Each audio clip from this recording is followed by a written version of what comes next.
السلام عليكم. لا تنسوا الاعجاب بالفيديو والاشتراك في القناة تشجيعا لنا لنستمر بنشر المزيد إن شاء الله.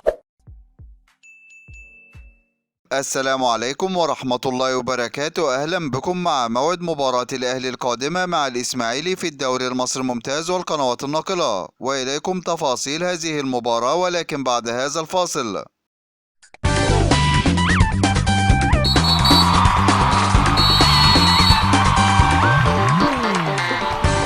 بعد تعادل فريق الأهلي مع فريق فيوتشر في المباراة السابقة بالتعادل السلبي بدون أهداف في المباراة التي جمعت بينهم في إطار مواجهة المباراة المؤجلة من الجولة 24 من بطولة الدوري المصري الممتاز، ويستعد فريق الأهلي بعد هذا التعادل لمواجهة فريق الإسماعيلي في المباراة القادمة، وذلك في إطار مواجهة المباراة المؤجلة من الجولة 18 من بطولة الدوري المصري الممتاز. وقد انتهت مباراة الدور الأول بين الفريقين بفوز فريق الأهلي على فريق الإسماعيلي بنتيجة هدف مقابل لا شيء، ويحتل فريق الأهلي المركز الأول في جدول ترتيب الدوري المصري برصيد 69 نقطة من 27 مباراة، فاز في 21 مباراة وتعادل في 6 مباريات، بينما يحتل فريق الإسماعيلي المركز الثالث عشر في جدول ترتيب الدوري المصري برصيد 34 نقطة من 31 مباراة، فاز في 7 مباريات وتعادل في 13 مباراة وهزم في 11 مباراة، ليكون الفارق 35 نقطة بينه وبين فريق الأهلي. ويسعى فريق الأهلي بتحقيق الفوز في هذه المباراة من أجل إسعاد جماهيره والابتعاد بقمة الدوري المصري عن أقرب المنافسين. وسوف تنطلق هذه المباراة يوم الأربعاء الموافق 5 يوليو 2023 5/7/2023 في تمام الساعة 6:30 مساء بتوقيت تونس والمغرب والجزائر،